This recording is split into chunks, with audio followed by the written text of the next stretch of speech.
This is just a sample of the audiobook. To get the complete audiobook, access the link posted in the first comment.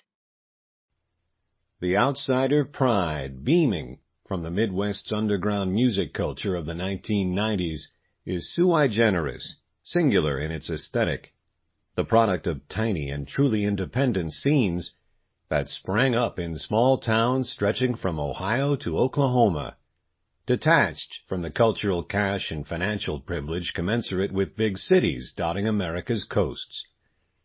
With factory assembly lines and an evangelical hive mind as the driving force of mainstream culture, the Midwest was often devoid of welcoming spaces for teenage punk bands, artists, and anything outsider.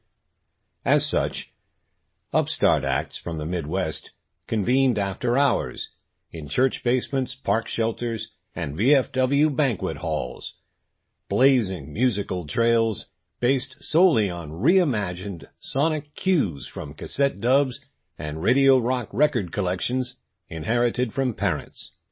In the pre-internet era of do-it-yourself music making, many Midwestern kids had limited to no access to record store bins and touring bands, which bred creativity through a lens of isolation and fostered a unique community not found outside the confines of the Midwest's pastoral plains and industrial emptiness. Jason Molina's story is a paragon of this Midwest isolation and pride. A musician reared in the heart of the Ohio Rust Belt with a big singular voice, he both shunned his humble roots and wore them like a badge of honor.